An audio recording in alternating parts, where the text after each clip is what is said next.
Phoenix Down Radio is on the air.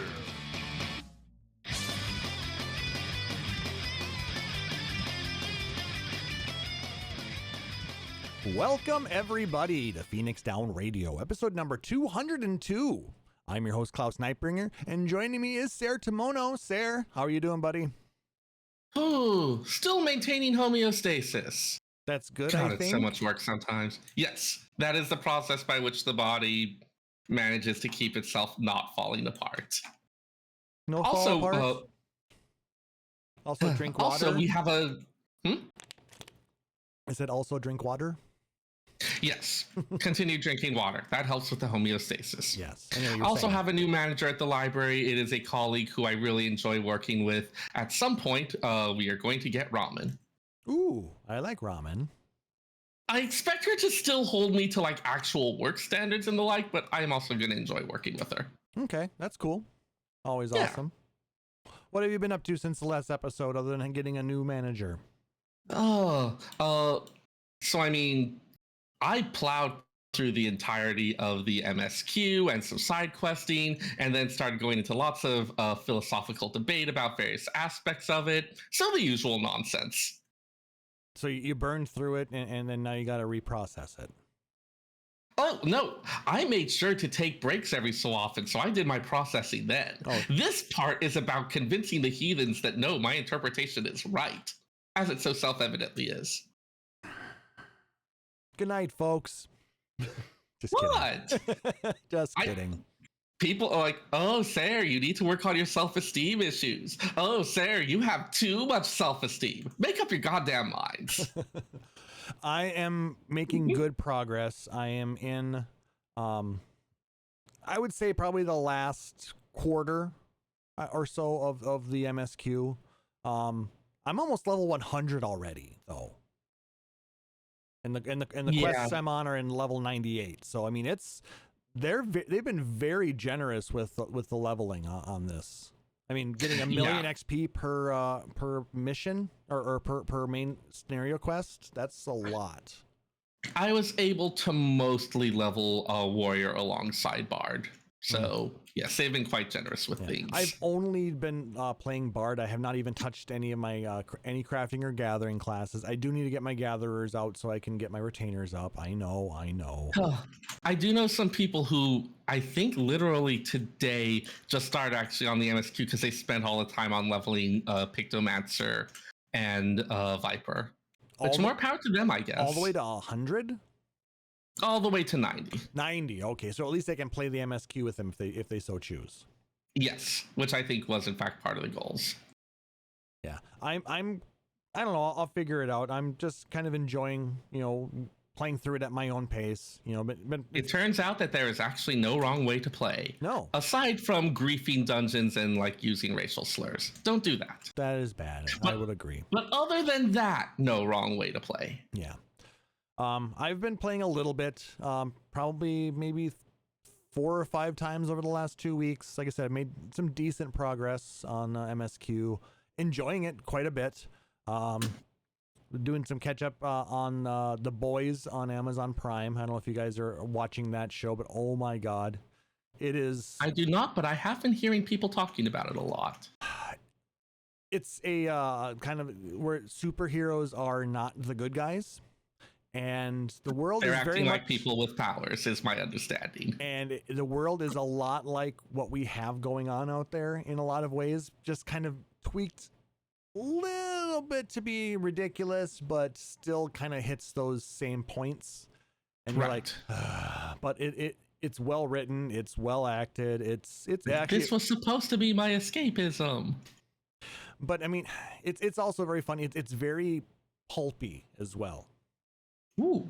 So it's real in certain scenes that they go all the way. It's very gory in some spots. There's nudity. It's not for kids. Definitely not for kids. But it's a really, really good show. Nice. We got our deck is built. Ooh. So I've also been spending a good amount of time enjoying the deck. If you are a member of the Discord, you guys will should check out the prep station channel, I just posted some ribs that I made this last Sunday. My first foray into actually smoking meat. Ooh. And in a week, Lots of good options there, especially if you're not going to limit yourself to just meat. There's lots of tasty things you can smoke. Cheese, things like that. But, you know, it's mostly about meat. My next... You can do some fascinating stuff with fruit. I'm going to be doing brisket next. Okay, yes, that is an excellent option. Do that. It's going to be so much fun, and I will try and take you guys along for the ride a little bit. It's going to be one of those When you're ready to get weird with it, let me know, but brisket is an excellent step and you should go for that. Yes. And of course, pulled pork as well. You know, I've made, you know, like oven smoked pulled pork, quasi smoked, you know what I mean? With liquid smoke instead of regular smoke, which, I mean, it turns out fine and tastes delicious, but it's still missing that nice barky exterior and the nice smoke. Yeah, I ended up getting a pellet grill to go with the deck, so that's what I've been using for that, and it's been a lot of fun. Yeah, like I said, you know, just kind of doing adulting things. It's kind of weird being an adult because I still don't think I'm as old as I am. Does anybody else ever feel that way? It does feel like a common experience. Like no matter how old you get, it never quite feels like it. It kind of feels, I just signed another year lease on my apartment and I still feel like I am kind of faking it. Why are they letting me have a building? Yeah. And why do I have this domicile? Why do I have things called credit cards and why mortgages? are you trusting me with this? Do you know how late I stayed up last night playing games and drinking soda? Or beer or whatever. But you were just drinking soda. If we want to go for the I am not anywhere near adult, soda definitely works for that. Yeah, true. But it's more fun to drink. That is one nice thing about being an adult is drinking. We went, our local brewery had a food truck festival today. We went to that this afternoon. But my God, is it so freaking humid today? And it got to be about 90 degrees as well. But I mean, we had thunderstorms this morning. And then when the heat started coming up, and it's just... it was so just nasty today. It could be. I love a good storm, but combined with the heat is just awful. Yeah, that's when it sucks. We just got out of a string of heat wave type stuff, so we're expecting cooler days. So it's about to be nice for me. Yeah. See, for us, we seem to either have rain or oppressive heat. And I'm not talking nice, gentle rain. I'm talking, you know, rains that cause bridges and dams to fail.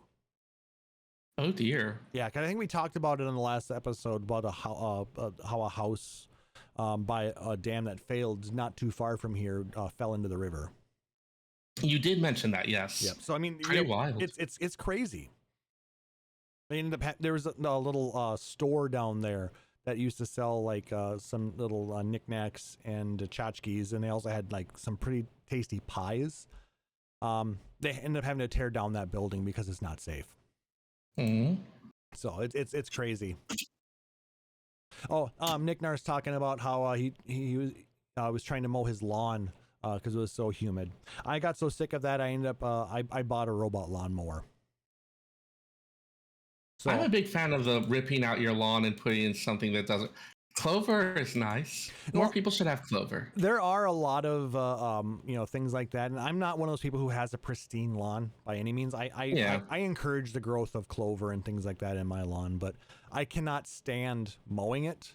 So like I said, I ended up investing in a one of those GPS enabled robotic lawnmowers, and it should be here sometime next week. We are in the future and the robots will do our work. Yeah, it's just been kind of fun to do that. So I'll probably put some information in the Discord when I get it when I get it set up, all that fun stuff. So and just a reminder, we talked about it on the last episode, there will not be an episode in 2 weeks.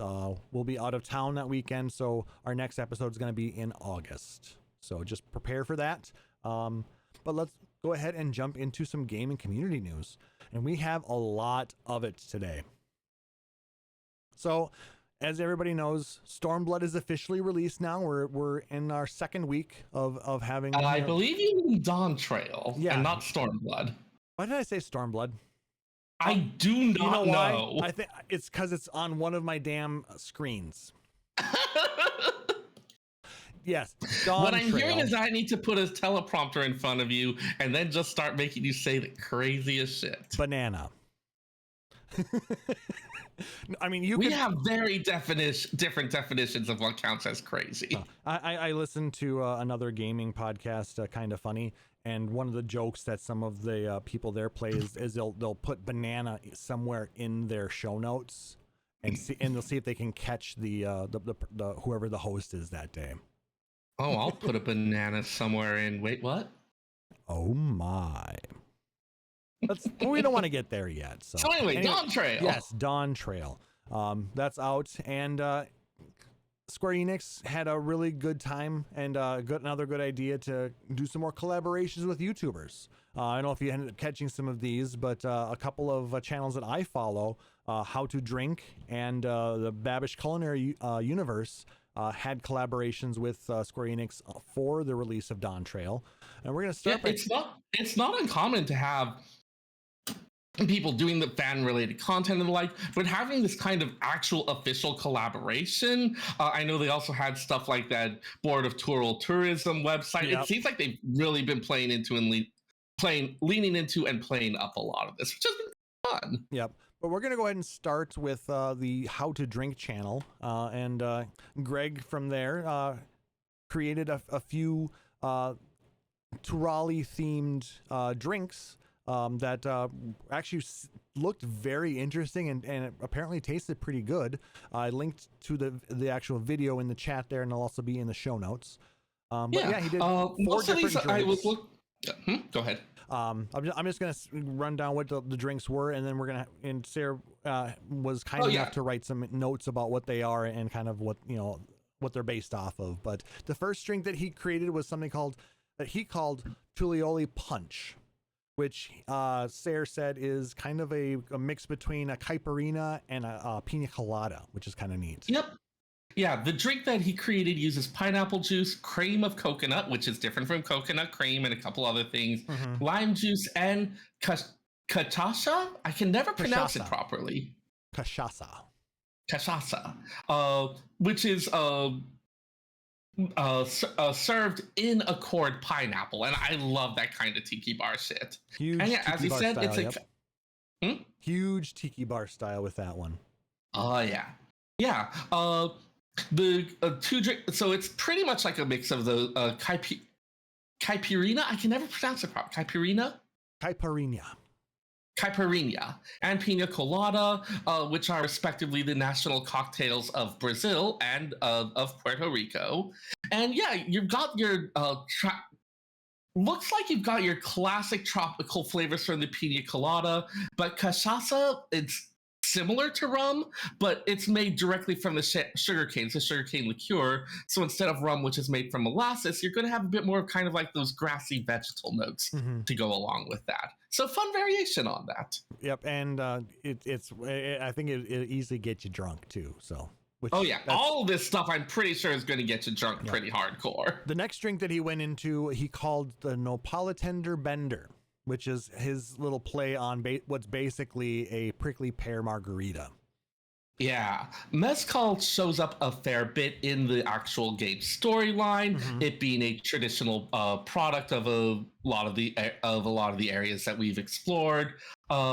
Mezcal, similar to it uses mezcal instead of tequila, which technically tequila is a type of mezcal, but modern tequila is all made using steaming, and a lot of the mezcals you'll find are going to be smoky, etc., etc. But yeah, you've got that prickly pear to add a bit of sweetness to it. But yeah, you're pretty much looking at margarita territory, which, given how dangerous all the various sabotenders, cactuars, nopaltenders, freaky looking little things, I love them. Yeah, they're actually really cool. I mean, because they got the big paddles like the nopales. I'm assuming I really have loved all the different variations you get on cactus, and thus all the different variations you get on cactuars. That's really fun for me. It is. Yeah, I mean, this is basically straight up a margaritas. So, So yeah, just like the actual no palate tender, it's gonna fuck you up. the only thing that would be difficult to source on something like this would be prickly pear syrup. He talks about how he makes it in the video. If you have access to getting, prickly pears, you could probably just, run them through a juicer or puree them somehow and then just kind of make a simple syrup around it, and add it to that. And then you've got yourself a prickly pear syrup. It's probably go pretty good on ice cream too. Oh man, that's a fat. So yeah, if this is something you're thinking about, you can almost certainly find some uses for that extra syrup. Yeah, one thing Greg really does in a lot of his videos, not just this one, is he messes around a little bit with established drinks and he creates a lot of his own concoctions and mixers. Like in this next one that he calls Viper Tea, he actually infuses pisco with yerba mate tea. So he puts a bunch of tea leaves into a bottle, pours this pisco, which is a Peruvian and Chilean alcohol. Mm-hmm. Yep. And then he creates a flavor, a tea flavored spirit with that, and then he uses that to make this drink. Yeah, the Viper's Tea is a take on a pisco sour, and like you said, a lot of these. I'm describing it as like this, but it's definitely a bit of a tweak and a variation on it, which I really do appreciate. A lot of like bartending, cocktail crafting is developing your own twists on these beverages. Pisco Sour is the national drink of both Chile and Peru. They both lay claim to various parts of it. The one that he built seems closer to the Peruvian version, which often will include pisco that has been infused with coca leaves. Like, yes, the same coca that makes the white stuff. Yep. And it has a very weakened kind of feeling that can impart on you. You're not going to get the same buzz that you get again from the white stuff. But it's also pretty much impossible to get that outside of Peru or...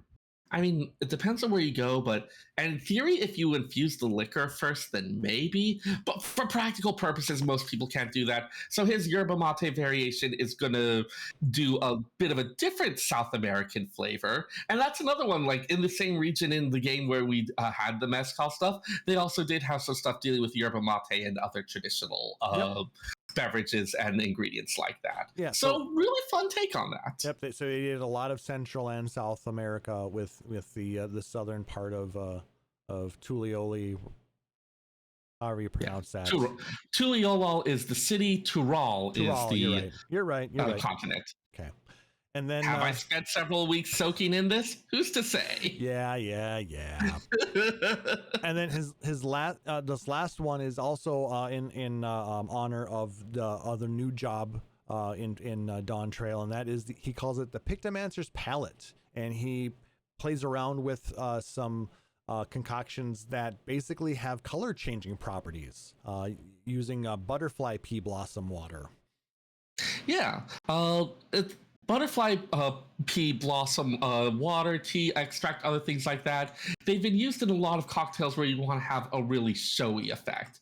The stuff is effectively natural litmus paper. It'll change colors based on the acidity of the drink. And in his recipe, the ingredients are prepared in two separate shakers, which are then added one after another to the glass. The second one having a lot of acidic ingredients. So you're going to get that really cool color changing effect as the drink comes together, which for something themed around Pictomancer with its various hue and palette and color changing mechanics, very appropriate. I'm really delighted by that drink. The other ingredients looks to end up being somewhat similar to a mojito, also known as the Cuba Libre and the national drink of Cuba. So again, we're paying homage to some of those various cultures that are quasi-represented within this expansion. Yeah, though it's not going to be quite as mint forward as a Cuba Libre, mainly because you're not muddling. You're not doing the... Pretty much. He's shaking the mint leaves in with some simple syrup and some of the butterfly pea blossom infused rum that he created for this, and then so also the ice is in there, and so so like the ice is going to end up creating some of that action, but it's not going to be nearly as mint forward as a mojito would be, because you're not going to release nearly as much of that. Which I personally think I would like better, because mojitos can be a little bit strong sometimes. Especially if they end up using, inferior mint or something like that. So then they end up putting too much in, and it doesn't taste right. Yeah, but so a little bit of a less strong drink, and again, one where a lot of the big thing of it is that cool color changing trick. But yeah, I strongly recommend that you guys go check out this video. It was actually very entertaining, and I would suggest giving the guy a subscribe, because he has a lot of really interesting videos. He does a lot of other video game based drinks.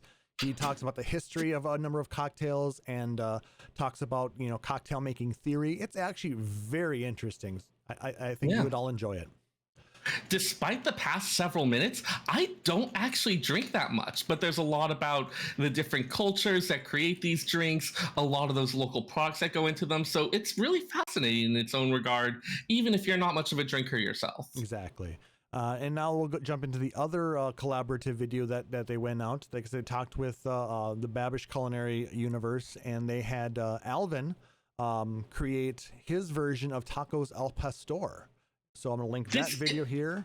Unfortunately, they didn't give us the recipe like Greg from How to Drink did for all his drinks, but he goes through the process of making it, and yum. This isn't the first time that Alvin has done Final Fantasy 14 themed dishes. He did do that Archon burger way back. The Archon loaf. No, he did Archon burger. But he did not do Archon loaf. Thank fucking God. Somebody did though, and I'm trying to remember who that was now. Yes, there is somebody who did Archon loaf or Neutral loaf on yes, enough about Charlayan war crimes. We don't need to talk about Charlayan war crimes. Anyway, sorry, continue. But yeah, so it's not the first time it's done that, and Alvin clearly has a lot of love for all sorts of different games, things like that. The tacos al pastor, if you are lucky enough to live somewhere that food truck culture is a thing, find yourself a food truck and get it from there, because that's I don't know about necessarily authentic, but it's the most fun way to do it. There's something about food truck dining that just is a whole vibe that's really fun. And if possible, hope that they're able to cook it on the large rotisseries as well, because that is the true way to get al pastor. Most of it is in the flavor of the marinade with all the different ingredients that get put into it, but it is also halfway the cooking method as well. Yes, that is a signature style. That's actually where the name comes from. Al pastor, pastor having a similar root to pasture. You could translate it as herdsman style or shepherd style. Al pastor literally means to the shepherd. And it's called that because these tacos are made with pork, but it's prepared in the style that you would do like a lamb shawarma, where you've got like that big vertical rotisserie that you're carving the stuff off of. Mm-hmm. It was actually introduced to central Mexico by Lebanese immigrants. They came over, they brought their methodology with them. They were making lamb shawarma, and then people were saying, okay, let's start applying this to other dishes. I will also note, as a happy coincidence, they touch on that in the Dawntrail MSQ, where there is a little discussion of different cuisine styles kind of meeting and coming together, and something new being born from it. So really lovely tribute to that, I think. Yeah. I loved that entire sequence. I was spellbound for it. I love al pastor tacos. They're good stuff. They are good stuff. You can make perfectly good pork tacos even without it, but for tacos al pastor, it does need to be in that signature shawarma style, which may be why Alvin didn't necessarily worry as much about the recipe, because you do need that super specialized equipment. Yep. He ended up just cooking it on skewers and in the oven, kind of like a makeshift kind of thing, but it didn't have the full rotisserie effect that you would get with the large shawarma style ones. Yeah, you got to have that stuff dripping down and that that rotate. Yeah. Yeah, it doesn't even work to do it on the horizontal rotisseries, because all the good stuff's going to drip off of the meat. Yeah, the entire point is that the good stuff drips down to the other meat. Exactly. It makes it all just yummy. All right, let's go ahead and continue on, because we do have a lot of news pieces to talk about, since there's a lot of things happening within Final Fantasy, and most of it related to 14. Our next story is coming from WCCF Tech. It was written by Alessio Palumbo Final Fantasy XIV Mobile is reportedly in development by Tencent. Well, not the first time we've heard a story like this. But it is the first time that we've heard something about 14. Yeah, it's true. Because I mean, the last one they were talking about, putting a mobile port on was for 11. To try and get something for it to continue its legacy when the online servers finally go down. Here we've got a game that's a bit more active, and they may just be looking to grab a bit of a different market on that. Because there are a number of markets out there that the primary gaming platform is mobile phone. Yeah. Now, Square Enix and Tencent did sign a strategic partnership about 6 years ago, but as of this recording of this episode, no game project from that partnership has actually made it to market. Mm-hmm. The most recent one that we had was an unannounced Nier mobile game that was canceled at the end of last year because the developers weren't able to find a good monetization model for such a high-cost project. But according to an industry leaker, they're saying that Tencent is currently working on a mobile port of Final Fantasy XIV. But now, needless to say that, if they're trying to port the entire current game as it is over to mobile, that would be a gargantuan task and maybe more problematic because of a number of reasons, incompatible technology, trying to figure out how you're going to render those graphics in the same type of resolution. How would the controls work for like your entire ability loadout? I would not want to play Bard or anything like that, or you never able to do any high level rating with touch controls. There's just not enough room, and it's hard enough as it is to sometimes see all of the different buttons and things that you've got going on. I also have some concerns about whether it would be sufficiently responsive for the level of granularity that high-end rating tends to get to. Yeah, I wonder if maybe they would just be kind of, you'd be able to play it, play certain aspects of the game that maybe don't require a lot of ability to, have to, do almost instantaneous, changes and movements like rating and things like that. I don't know. It's like, I get why they would want to explore this partnership. You've got like these two big things that want to work together.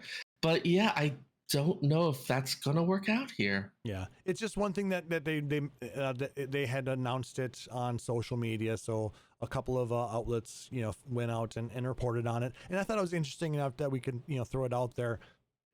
Plus, then it actually also led me to our next story, also from WCCF Tech. Nintendo Switch 2 could get Final Fantasy XIV, but it may not happen for many years. This was written by Francisco De Mayo, and kind of talks about an interview that Yoshida had with Easy Allies. He talked about its possible release on the next Nintendo console. And Yoshida says it's been his dream for over 10 years to make sure the game could be played at as many players as possible, regardless of platform. As such, the development team would love to have the game on a Nintendo platform, but it may take some time for this to happen. Because they kind of talked a little bit about the Xbox Series X and S version of the game.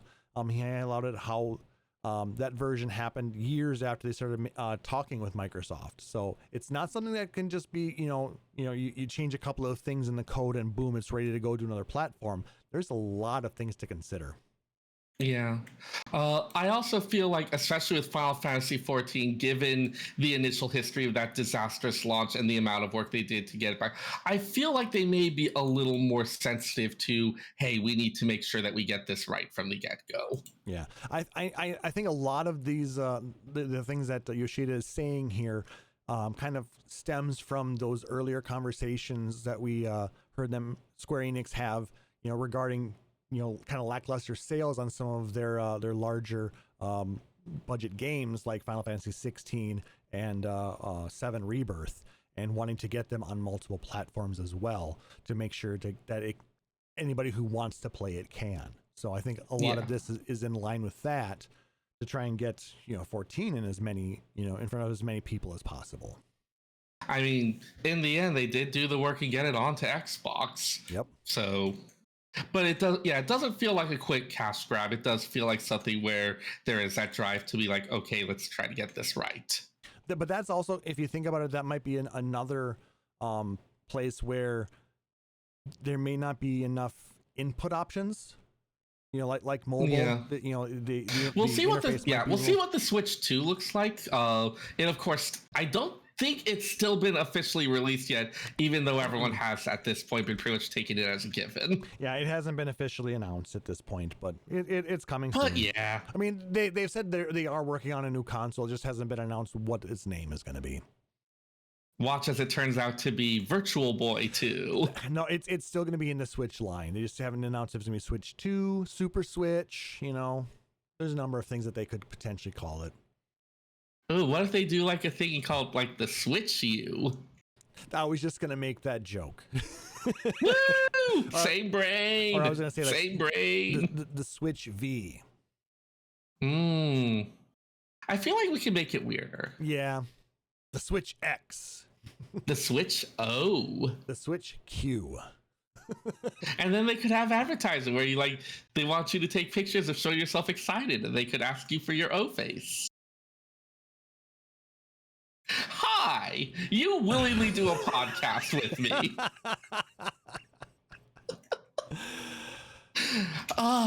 You're so not anyway. wrong. Fuck you. Anyway. Yes, good times. Yes, Nick Nar, the Super Switch 64 Cube U. Oh boy. Are we just giving it the Street Fighter 2 treatment at this point? Ultra. Oh. All right.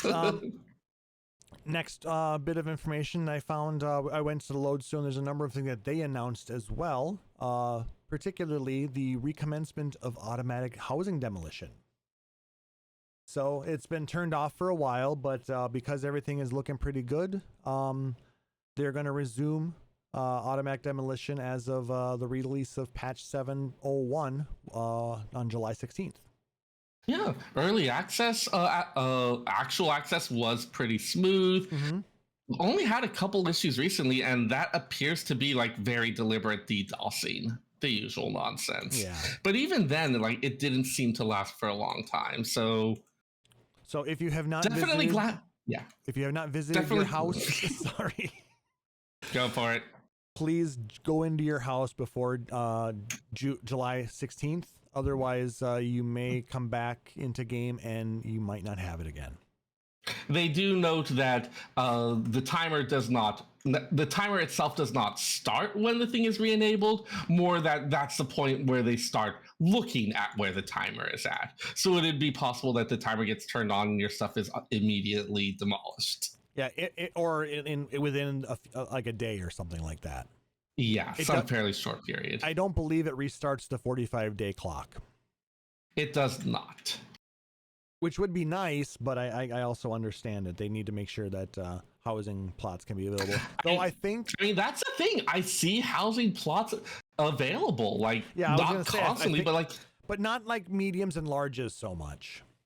Every so often. I think they've got it. I feel like maybe they do actually kind of have it at a sweet spot here. Yeah. Like there's a reasonable supply, stuff becomes available, stuff switches around. It's not like a constant, you can get whatever you want, but you can get something while you wait for something bigger. I think this is about the sweet spot they wanted. Yeah. And I think there are a few plots that do come online or become available after, some of the larger ones that have not played for a while, they finally, peter off and then those become available. But it's not, like I said, not everybody sticks around for the whole time. So that is allowed. But yeah, so given that if you do care about your house, if you have been out for a bit, make sure to stop in and get that timer reset soon. Exactly. Or if not, I'm mildly surprised that you're listening to us, but hey, you do you. You know what? I mean, I'm sure that I've taken breaks from the game, so. I mean, but like if they're taking along with one that they're like, you know what? Yeah, let my house go. That I would be mildly surprised about. I will say that mildly, but still surprised. I will say that I'm glad I have you as somebody who's kind of a member of my house, because for some reason my emails don't always go through if I haven't visited my house in 30 days.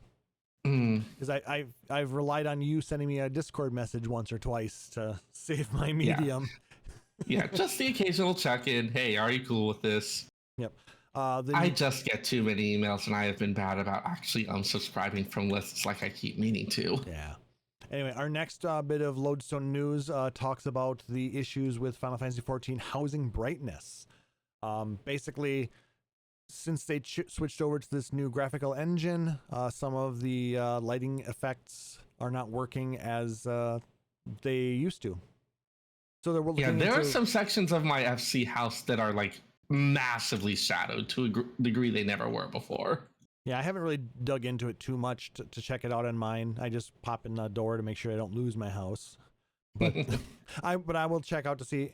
Actually, now that I think about it, my house in the Goblet maybe is a little bit brighter than it used to be. But I just, didn't pay that much attention. But apparently it is a known issue. They are working on it. They have to, see what parameters they have to change now to try and get it as close an approximation as it was in version 6. But because of the way things changed with the graphical update in 7.0, it's never going to be exactly the same. Yeah. As usual, they gave some pretty detailed level explanation fundamental changes to how lighting is processed as part of it, which means that whatever they do, it's never going to be exactly the same. They did note that they were trying to get something that was close, but apparently just mixed up some parameters somewhere. Yep. But as soon as they can, they will implement the fix. It'll probably just be in a little small hot fix maintenance type of thing. They did mention 7.05 is when they're expecting that to be available, in part because the testing for it involves testing lighting settings against various combinations of furnishing layouts. Yeah, I mean, they're gonna. A lot of it involves actually seeing how it looks and making sure it's behaving in the way they expected. So hopefully they're able to make it by 7.05. If not, they'll keep working on it. Yep. Next bit of news from the Lodestone. Free time has been granted to Final Fantasy XIV players. Apparently, there was an issue mainly with the Xbox version of the game where they would crash when they would transition between zones. And it was and especially on early access weekend when server counts were a little bit higher than normal, that kept them from being able to play the game as effectively as they wanted to. I mean, if your game is crashing every time you zone, that's not good. Yeah, you can only do so much in a given zone. So they are giving all players who have the Xbox version linked to your account by as of July 4th. They're giving everybody who has that 8 free days of playtime.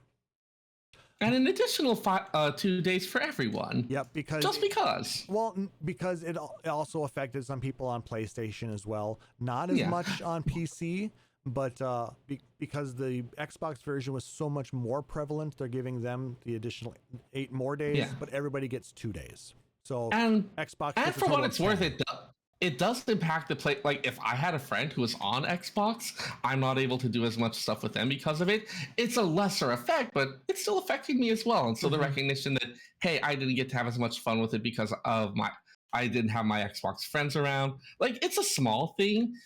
Also, there's always just going to be some people like, why do they get free stuff and I don't? So 2 days for everyone is feels like not that much skin off their back to get some goodwill. And that will include, if you have additional retainers or anything like that on the account too. So they're going to credit you for the additional 10 days for that if you're on Xbox, or 2 days. They did note that people have been making good use of world travel to help with relieving that congestion, which they appreciate. Yeah. All right. And the final bit of news we'll talk about from the Lodestone, it talks about upcoming job changes. A number of jobs were need to be rebalanced in 7.01. So he talks a little bit about which jobs it's going to include. No surprise there. You've got every job getting a batch of new levels, new abilities out of it. while in most cases it hasn't necessarily fundamentally changed the gameplay loop, there's still various tweaks to it, various stronger abilities to add into the rotation, all the stuff like that. And as always, you've got some unforeseen results in how it all turned out. Yep. So they're going to be making some changes to a lot of the jobs. Not every job, but it looks like some healer adjustments, some melee DPS adjustments, a few tank adjustments. The ones that they gave the most like specifics to was mentioning that with Monk, they were trying to keep the feel of it from being too different, and it's ended up with a very fundamental difference in how it feels to play it. And the new jobs have to be rebalanced a little bit as well to make sure that they fit the party dynamics a little bit better. Also, the changes to Astrologian. Monk and Astrologian of the existing jobs were the ones that had the biggest overhauls. So yeah, if you were having some issues with DPS or keeping up with healing, then these should help to take care of that. If you weren't on one of these jobs, just get good. I'm kidding. But like I said, that's the thing I love about this game is they're constantly making sure to evolve and tweak things as needed. Yeah, some of that even included usability things. One of the things they did mention with Viper was that the rotation was just very busy. And while it seems like they did want it to be something where there's a bit going on, it may have been more than they had intended, or just too much for a player base. So they're not just looking at potencies, they're also looking at whether a given job has a burst phase that's too difficult to keep up with, or in general has too much going on to reasonably keep track of. They're looking at a lot of those aspects of playability, not just how much deeps you put out. All right, let's go ahead and continue on with some more news. This one I thought Seyrr would really enjoy. It's a little article talking how Final Fantasy XIV's overhauled graphics make one of the most underappreciated activities worth doing. This is from Kotaku.com. It was written by Willow Rowe. It talks about how with the enhanced graphics, the sightseeing log is something that you should start working on or pick up again. Maybe revisit some of the locations that you went to, because damn, do they do a good job of making everything look good. Yeah, as someone who completed the ARR sightseeing log in ARR, very much appreciate. Nerd. Yeah, whatever. There were beautiful things to see, and there were riddles attached to it. This is pretty much prime Seyrr bait. Yeah, and jump puzzles too. Yes. Like, even back in the Realm Reborn ones, they had some basic jump puzzles. I don't think all of them have been obviated by the ability to fly either. Oh yeah, because a lot of them have time constraints too. There's time constraints, but also some of them are on things where you can't necessarily land directly on it, or there's other things getting in the way of that. So they're a little bit sneaky. And I don't believe the ARR ones have the little dot either, do they? I don't think so. They definitely moved away from the puzzle aspects where you needed to figure out what time of day it would be at, or what the appropriate weather would be, or which emote you needed, or which emote you needed to be doing. Yeah. I honestly liked that kind of thing, though I get why they moved away from it. Yeah, because it just made it so nobody wanted to do it, because it's just nobody had the time. Speak for yourself. Nobody's sane. I'm kidding. I mean, I can't argue with that one.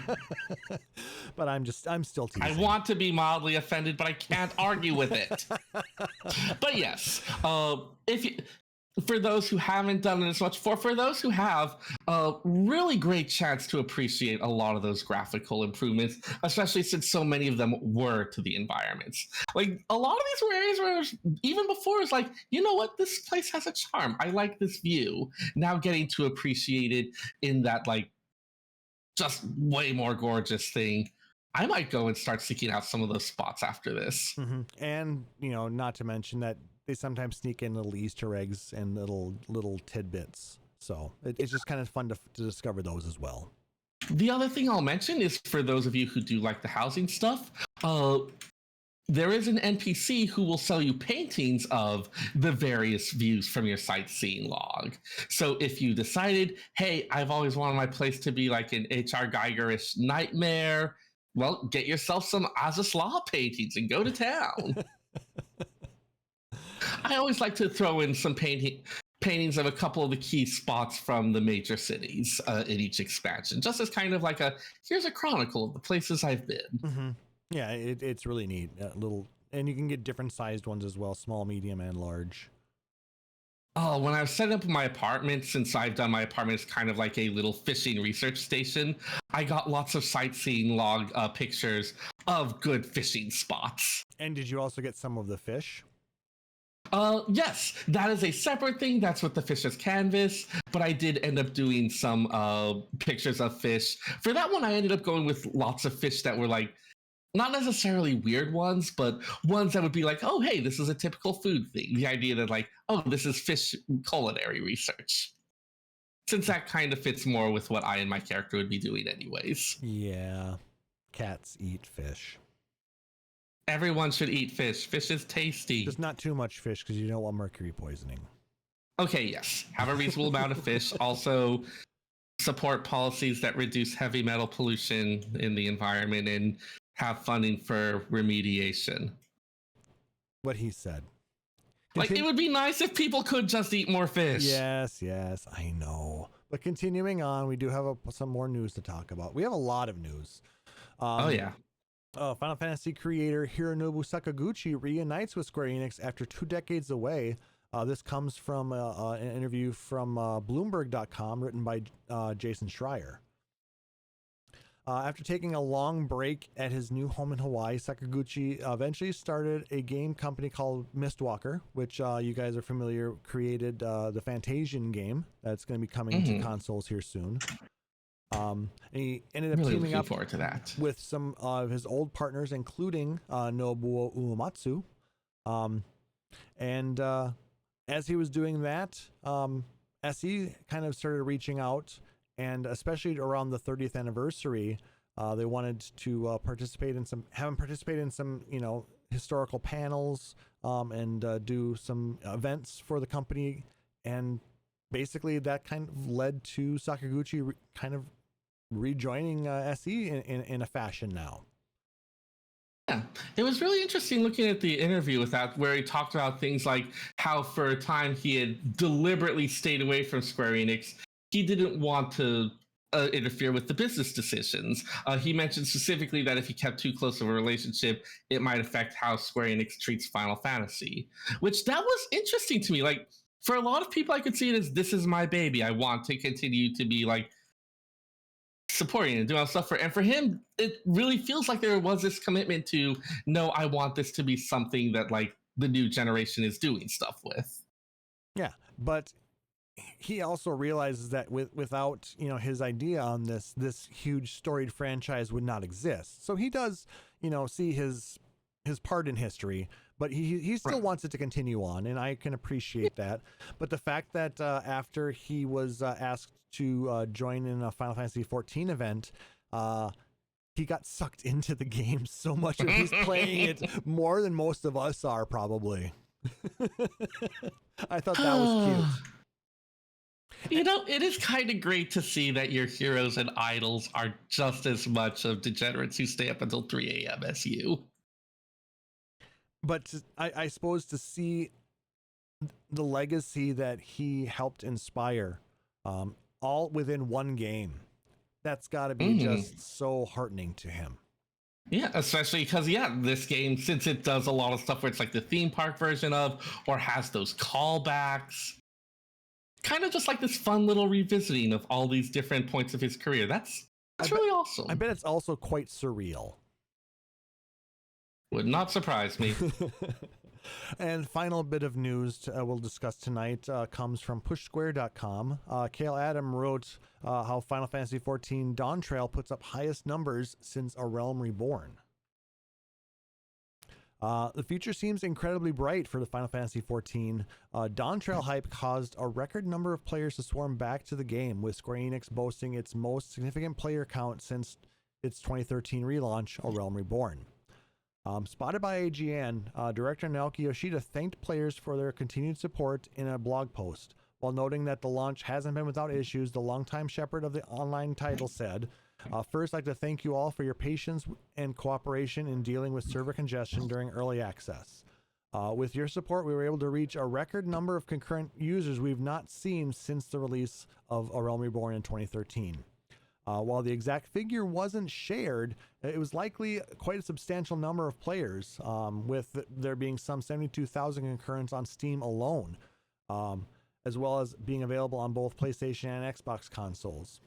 Yeah, some of my colleagues at the library were mentioning and like asking others about what they were going to be doing the starting weekend. So it does feel like one of those things where like this was big enough that it was penetrating out into like my real world experience of it. Yeah, I mean, and like I said, I've been seeing more about Final Fantasy XIV with like these other collaborations, other news outlets talking about it. It's kind of crazy, and it brought me back, more into the game again. I've been playing it a lot more. I think I played more in the last 2 weeks than I did in the last 6 months, or maybe even last year. One thing that personally amused me, I saw someone or another on Twitter, I think, trying to stir up controversy about the like, oh, the game is all woke and go woke over, because one of the fact that you've got a lot of these like Latin, I'm not quite sure what whatever characters that you had, the main character being played by a trans VA, trying to stir up all this stuff about it, and apparently being unaware of just how generally queer and accepting this game's fan base is. It's like, oh no, gay stuff is happening. This is not the fan base that you want to try that with and expect they'll be upset about it. I want to say that might have actually been just somebody posting something stupid and not actually meaning it. No, it's a person who's prominent for doing this type of thing. You think they were just trolling? No, I think I don't know if they necessarily believed it themselves, but I think they genuinely believed, because they had done this before with other games and had gotten some uprisings about it. They just came to the wrong neighborhood. Yeah, 14 is definitely a very inclusive environment. Yeah, and just like, lots of people excited for this one, having fun with it. I've seen lots of discussions and even some like criticism and analysis of the story, but within all that, just tons of engagement with it. Even the people who had criticisms of it, I've generally seen someone talk about there was stuff they liked about it, and there was stuff that they were thinking about and discussing about it. So even like whatever you think of it, like just people excited for it, people engaging with it, people talking about it. Doesn't surprise me that it's ended up this huge. Yeah. But I suppose I initially was going to have disc 5 from the Final Fantasy 16 soundtrack as our discussion tonight, but I kind of want to keep things a little bit lighter today. And since we've been talking, or had a chance to play the game for 2 weeks now, let's have just a quick discussion on our thoughts, where we're at so far. Yeah. So yeah, in terms of where we're at, I have finished the MSQ, done a bit of exploration, other content, other things like that. Klauss, I believe you're around like level 98 quests, you said? Yep, I'm in a I found the other player hub. Finally. They actually put it quite deep in the game. Bravo. Yeah. And there was some stuff where patterns I expected based on previous entries, where again they subverted them a bit. So good job on that. Yeah, because I mean, if you look at Shadowbringers, you get Yulmore pretty early on. Well, you visit Yulmore early on, but then it becomes locked down to teleportation, and you're not allowed to visit it freely for a while. Yeah, but it's not that long of a spot. Yeah, same thing happened with Razat Han, where you got that early visit, but this one, for reasons that become clear, it is much later on that you actually even get to go there. Yep. And yeah, the game, I enjoyed a lot of the storyline that they presented us, especially in the first part of it. Mm-hmm. I was not expecting that twist though. Yeah. So we did have. I remember we talked about like back with Endwalker's whole experience of like wait, I'm fighting Zodiark. It's level 93 and I'm fighting Zodiark. This isn't supposed to be happening yet. What is going on here? Mm-hmm. And I did end up having a similar experience with it, Yep. where a particular, like, we'd gone to a particular point of the plot at what seemed way too early. Yeah. And it turned out that, yes, there was a lot more to do. This wasn't just the simple story of such and such. There were repercussions and other things to explore, which I eat that shit up. So very happy with that. What are your thoughts of the main NPCs? So I personally really like a lot of them. One thing that I find absolutely fascinating is, I think like they're met extremely early on in name, so it is fascinating just how much of an online, I'm not going to say fandom, I'm going to say thirstsdom that Bakul Jaja has gotten. A lot of people really, really want those memes. Oh my God. I have never seen so much extremely detailed speculation about what that diphallic penis do. Like, which some of those actually got responses from the VAs, which I do love this new era in which the VAs engage with the fans because, oh my God, some of them are just as chaotic, if not more. It's beautiful. Yeah, it's pretty funny. I'm trying to stay away from some of that social media because A, I'm trying to avoid spoilers, and B, social media is kind of a cesspool. I mostly get it filtered through Spender, who has mostly good ideas about where to be able to look at it without running into too much of the cesspool. Okay. So I mostly just get the fun stuff. There was a delightful thing from Koana's VA, who talked a bit about his experiences in the industry as a Latin person, as someone who's like a lot of struggles he's tried to deal with, the roles he gets selected for, and then how different it was with this. So some really nice stuff to see there. Yeah. Yeah. Good job. Good job, Square. Good job, all folks, on like putting some of the actual work in doing that representation. Yeah. I mean, there's a lot of things that I've enjoyed quite a bit about the game. Yeah, there are some specific criticisms that I've seen that I think are interesting and also want to address, but it does get to a point where it's becoming, I guess the one thing I find really interesting is, we all know that like we're helping, the main plot involves we're helping Wukalamat in her goal to ascend to the throne. And so she's kind of a focus character for a lot of stuff. She's the one who's working towards this, and we're in kind of a supporting role. And I know there's been some concerns about, okay, is this something where the NPC is getting all the glory, where like anyone who's played in a D&D game, they've had a DMPC to work with who gets all the good stuff, how frustrating that can be. Mm-hmm. I've really enjoyed this one in part because it feels kind of like we're being a mentor. A lot of this has felt like, okay, we've established ourselves as a hero. Now we're helping raise the next generation of leaders and heroes. Yeah. So a bit of a different vibe. I feel like viewing it from that perspective makes a lot of it more enjoyable. But it is going to be a bit of a different vibe for the previous ones because it's telling the story now of an adventurer who is well established, who doesn't need to prove anything, and whose attention is now turning to okay, well, now it's time for the next generation. Yeah, I'm finding it quite interesting how, Wukalamat is, kind of looking up to us and, asking our opinions, our thoughts on these pieces, and how she's growing during the storyline as a person. I mean, she was a little, what's the word I want here? Ignorant? Not quite. Maybe not quite naive, but sheltered, I think would work better. Yeah, naive is another one I was thinking of. But. And this does get discussed a bit. Like there is an entire scene with Ghoul Jaja that's discussing some of these points and outright pointing out some of these things that I really appreciate that they spelled out, because like, no, these are important points about this. But I mean, some stuff that really puts it all into perspective, but also without that context, I can see why some bits might be a little more like less enjoyable or feeling like, okay, why is the focus all on this like DMPC kind of thing? Yeah. I mean, I was concerned about where some of the story was going to go. And I think some of it was simplified, but I think they did a pretty good job at getting the main parts of their story across.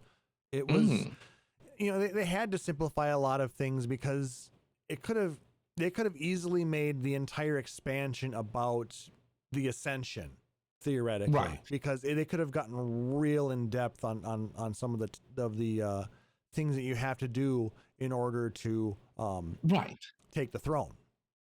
Yeah, and without going into too much detail, it covers not just the Ascension process and what's all involved with that, which doesn't play out necessarily in the way one might initially expect. Yeah. Though once you see it, it's like, well, of course it could only be this way. But some people I knew predicted some of the aspects and some did not. Yeah. But then also just exploring some of the, okay, what does it mean to be a leader in this? What is that all? Just like explorations of that. Yeah.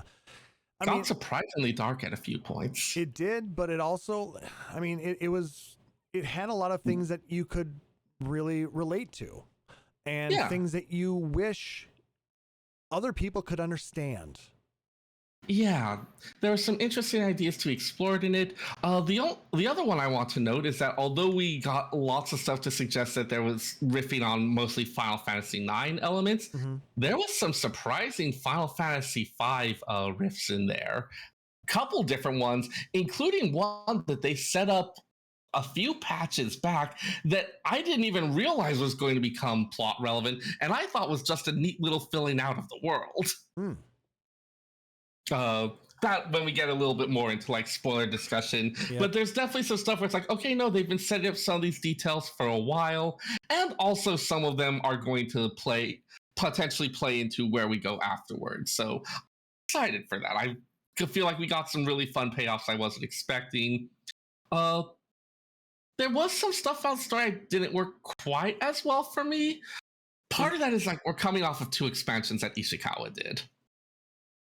And this one is a little bit like lighter in some ways. So, and also it's not like the culmination of a decade-long story. Yeah, it's starting to go into a new area. I mean, it's still referencing a lot of the things that we've had to deal with in the previous expansions. I mean, the Ascians are still talked about, the Alligans, all that, because it's part of the world history. So, I mean, it's not like, oh, we dealt with it, we can forget about them now. I did appreciate the part where Alice specifically called out, don't tell me it's the goddamn Alligans again. Not quite in those words. Yeah. Every time we run into something that's like some type of advanced civilization, is it Alligans? Is it the fucking Alligans? Yeah, I think so. I appreciate the lamp shading. It's like I said, where I'm at right now took a turn that I was not expecting, definitely. But I mean, I'm enjoying it still, and I think overall the story writing has been great. Like I said, a lot of simplified, deep social constructs that they explore. But aside from that, I mean, overall, I've heard from a lot of people, there's been kind of mixed feelings about their thoughts on how well the story was. It's not the strongest story, but I don't think it was bad at all. Yeah. Like, I'm satisfied with it. As I said, I don't think it's quite as good as what came before, but also what came before is a very hard act to follow. I mean, it's better than Stormblood. This is where we can start having debates. But that's not because I think this is bad. This is just because I think Stormblood is underrated. I think all of the expansions are good. I mean, there are some that are better than others, and when I say one, it's better than Stormblood, I mean, it doesn't mean I don't think Stormblood was bad either. Yeah. You also have stuff like the role quests, which it definitely feels like there's varying levels of some of them. The role quests definitely feel like they were done by different writers who have different styles, and some of them land better for me than others. Well, and I'm sure that's kind of how they did it. They probably brought some new scenario writers in for this, just to give it a little bit, hopefully, a different feel. But if they don't have a kind of a cohesive theme like some of the other role quests had, that's kind of going to be a little sad. It's not even that. Well, some of it can be that, but some of it can also just be if you had something where you had like a strong theme that everything was under, and then you're giving a bit more chances for people to explore and try their own voices on it. You're going to get some difference in the product. See, I was just going to say I really liked the ones from Shadowbringers. Yes. Those are actually some of my favorite ones. I think maybe because we got to know the Warriors of Darkness. Yeah. Because that's something we've been, talking about in game since Heavensward. And it was integrated in a way that was just like really, really like it was a gift to have a thing where you can say, hey, here's this big thing. Now we can explore all these aspects of it. Mm-hmm. Given that we're starting in a new place, we specifically were trying to avoid dragging all the things in. There wasn't necessarily as much established stuff to work from. Because I just started one of the quests and I haven't really gotten into the storylines yet. So, I mean, I just know the top level story. Got it. I have finished 2 of them at this point, and I could probably make good progress on a 3rd.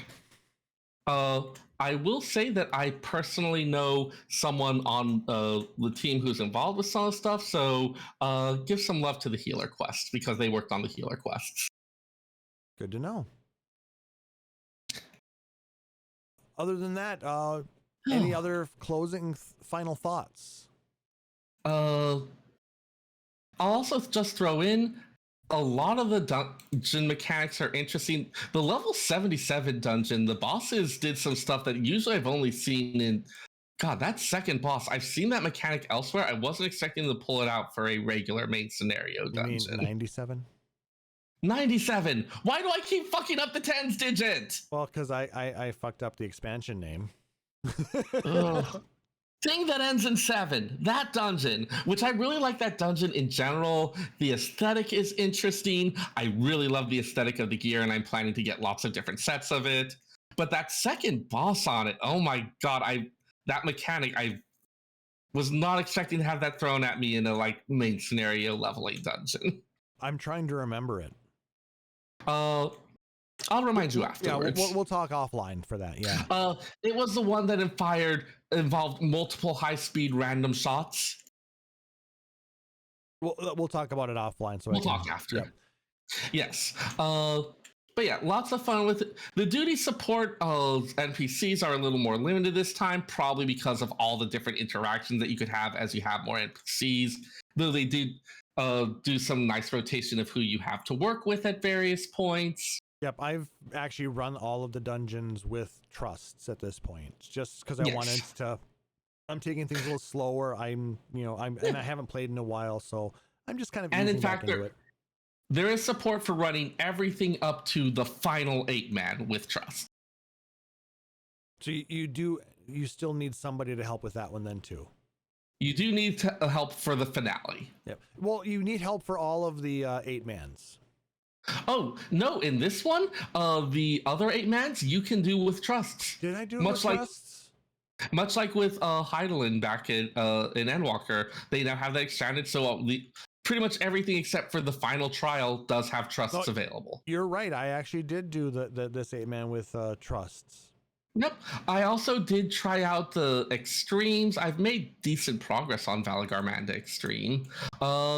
And those are also really fun. There's some interesting battle design going on. There's some fun interpretation of the mechanics, stuff that is doable while still being reasonably interesting. So I'm having fun with it just on the gameplay and battle mechanics side of things.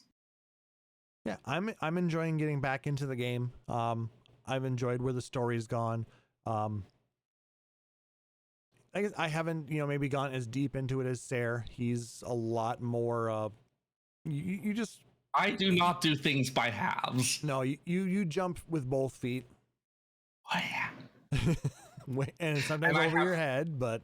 And I have friends who do that, so I can talk with them and bounce ideas around them, and I can start doing this plot analysis. But like a lot of you guys, I'm just kind of taking my time and. Also, the thing with the like super high level fates that give you the tokens that you can get like a fursuit and a mount. The mount this time is a capybara, so this is the best expansion.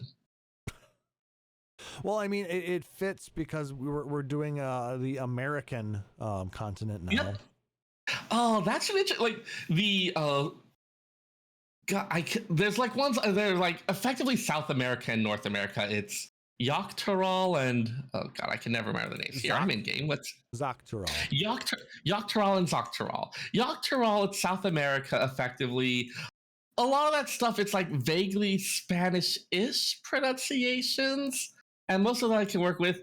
Yoctoral, that's all like various Native American indigenous stuff. I can't pronounce a lot of the names, and I feel vaguely racist. It's fine. Also, it was very jarring to go into there and be hearing people with like American Texas accents. Y'all. It makes sense. This is effectively Aetheris's Americas. It's got the stuff going on from there. You've got your frontier towns and the like.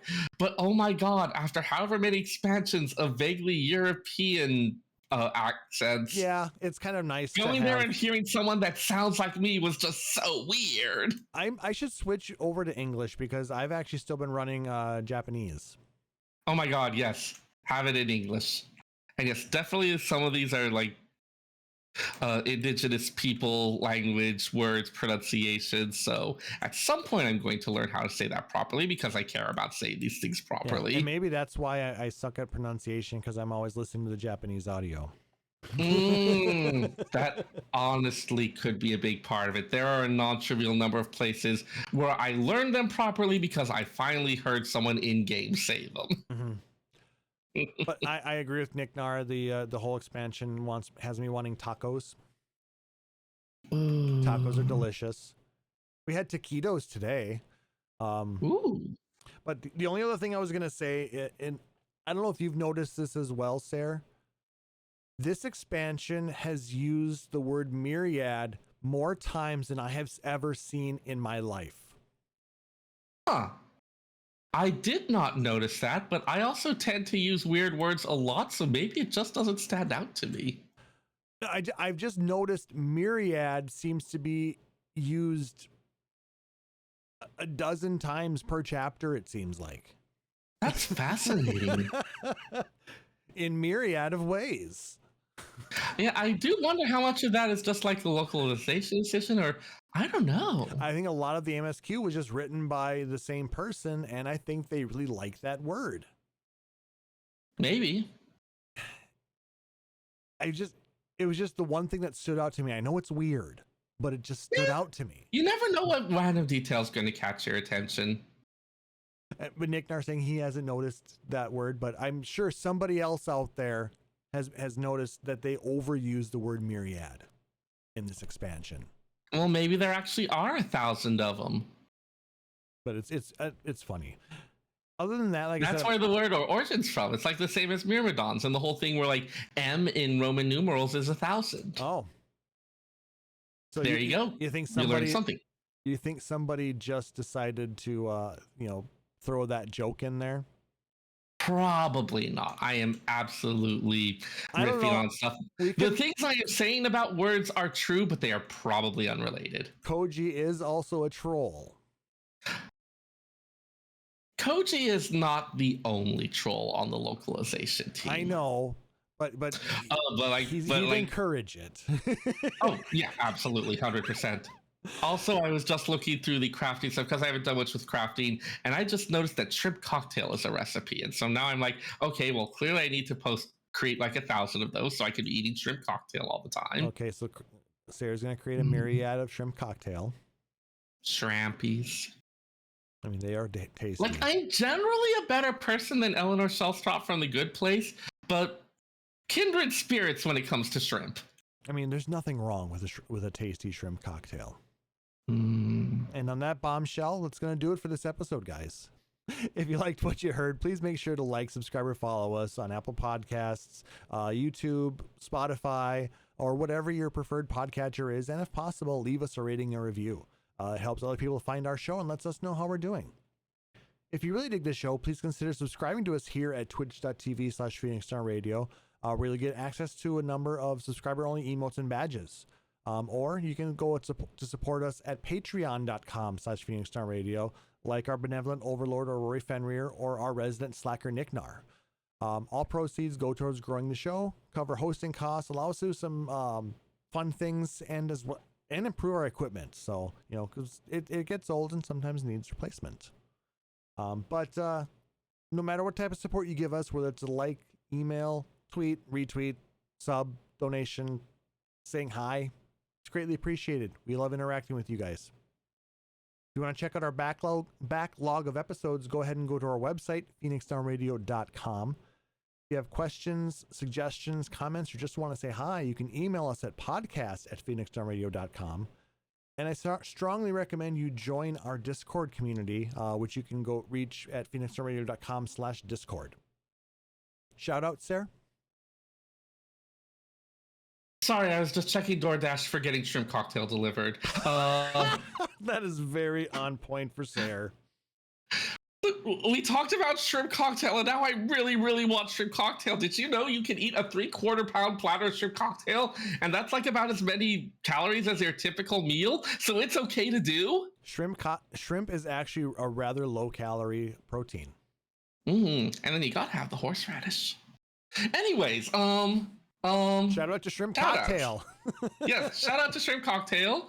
Shout out to as all of our listeners and all the other wonderful folks who have patiently listened while I bounced around theories, shared memes, scarred them with information about people who are really, really into Bakul Jaja. Seriously, yeah. I don't think I'm going to be able to eat corn dogs for a while.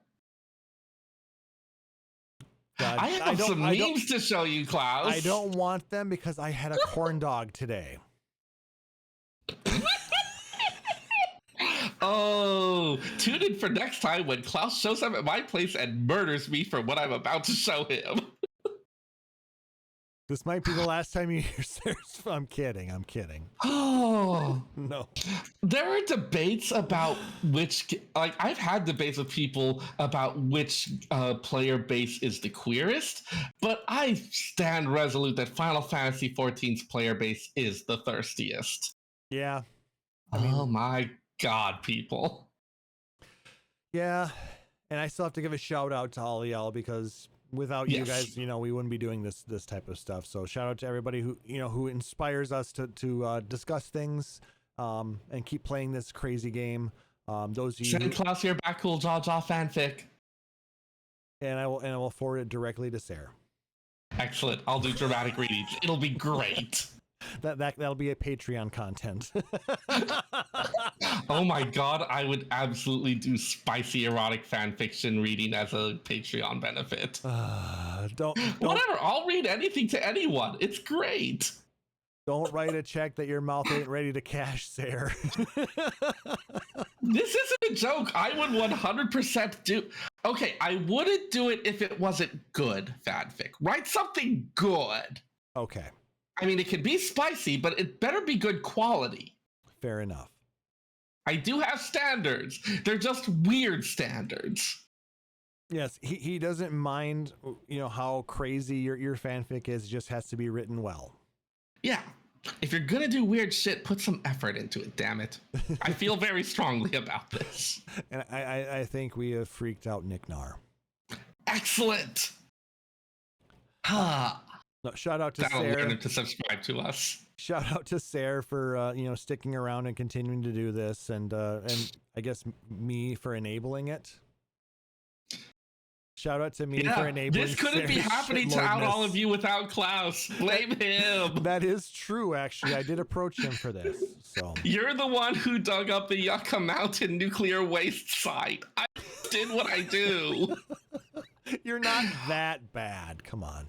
Yeah, I don't know where that analogy came from. Good times. So for my co-host, Seyrr Tamono, I'm Klauss Nightbringer, wishing everybody a wonderful evening. Thanks for joining us. Take care.